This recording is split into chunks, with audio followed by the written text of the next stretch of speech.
rider tayong babae dito. Kay J-Lab. Tetestingin yung kay J-Lab na ano.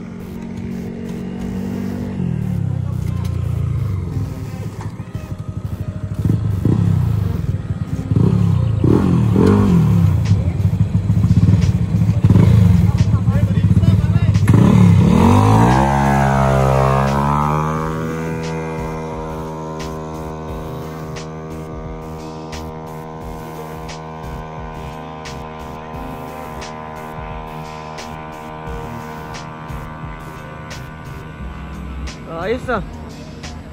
Daig pa kayo na babae magbalis ah. Ang lakas ah.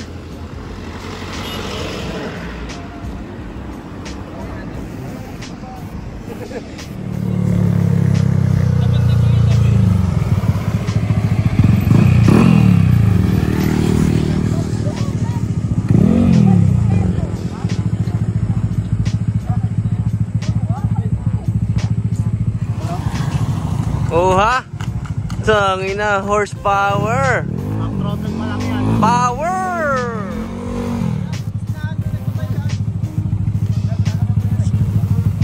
Kaya tingnan nga natin.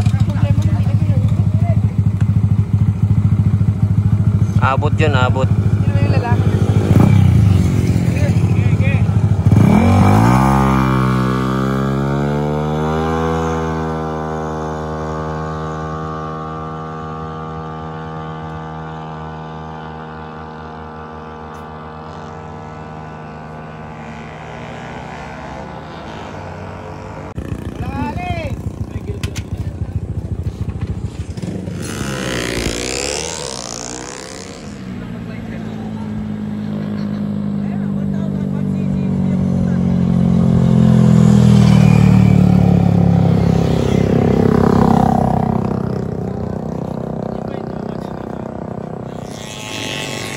Nakakainin talaga sa arangkada niyan. Harap lang. Oh, pustahan oh, pustahan oh. Dito ako sa ano, naka-resate oh. Dito ako sa resate oh. Ay, wala akong tiwala dito, malaki lang dito ako. Oh, resate oh. Saan, saan?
Baka naman.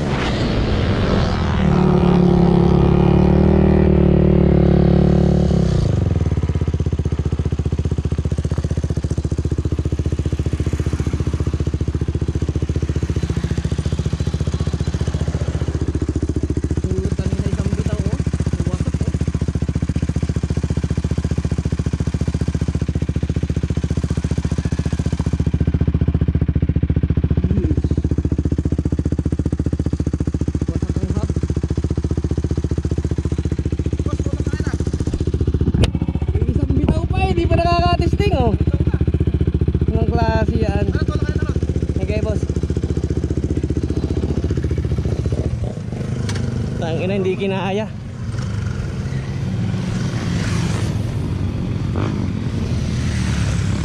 Doon sa ano, pick up na ano. Wala sa waiter na yun.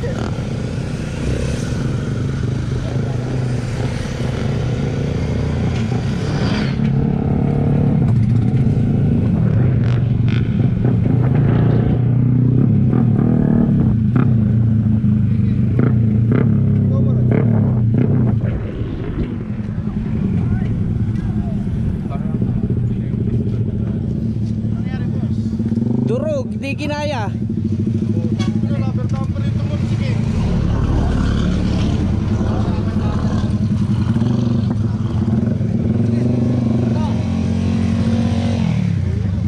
Winasak ang ano.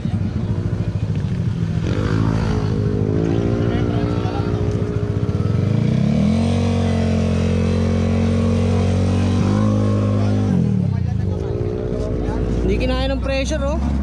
Dinurog. Kaya ng alam.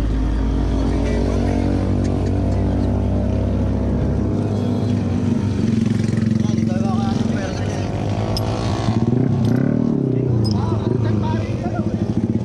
Wasak eh.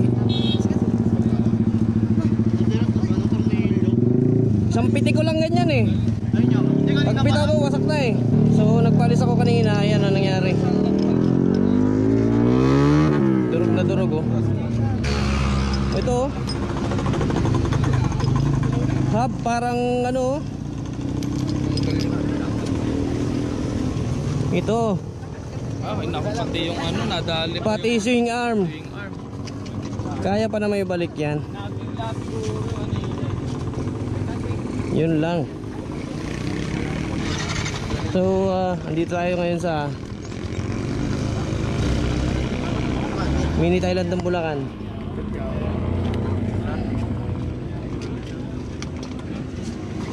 Babago pa eh, winasak lang.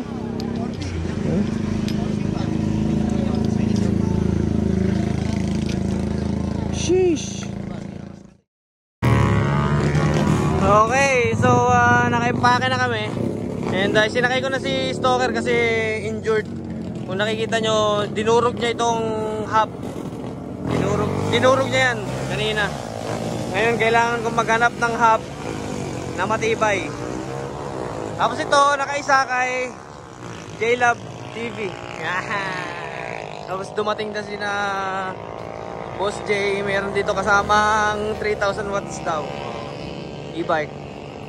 Sayang, hindi kami masyadong nakaano. Ayan o, kung napapansin nyo, yan, ganyan karami na dito.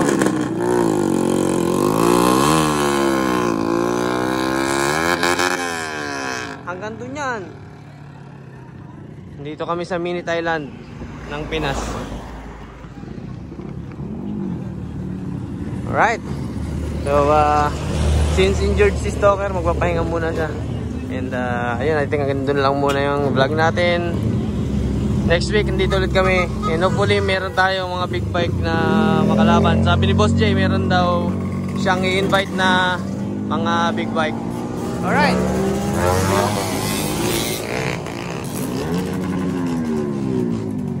Kompleto talaga. May 2-stroke, may 4V, automatic. Stalker injured. Huh? Mga Honda Civic. Ganda. San ka pa? Hey! Okay, so till next time. Papagaling muna to. Tapos magpalit tayo ng parts niya na magagaan. Pagaanin natin, i-lowered natin harap likod.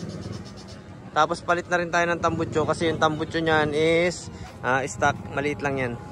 Pang Maynila yan. Nagtambutso tayo.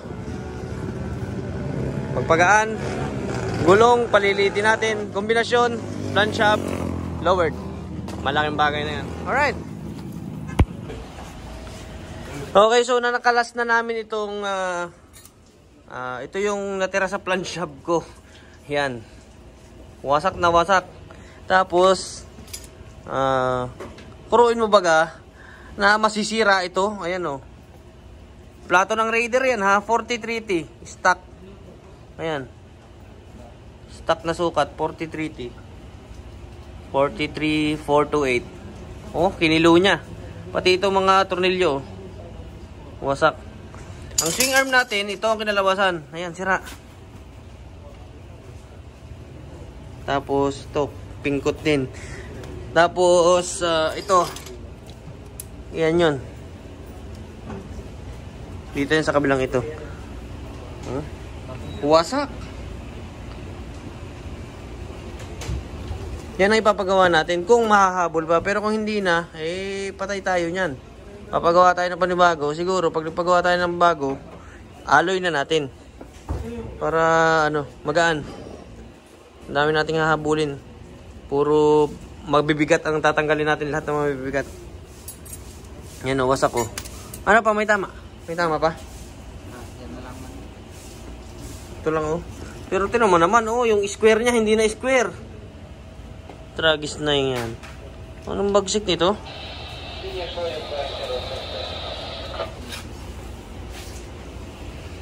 Di ba?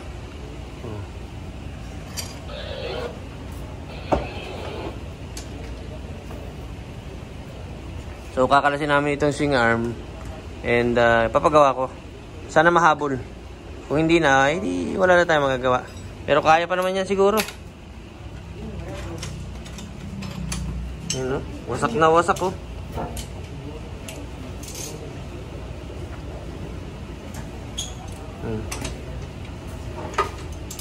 Yan tornilyo na yan, oversize na yan.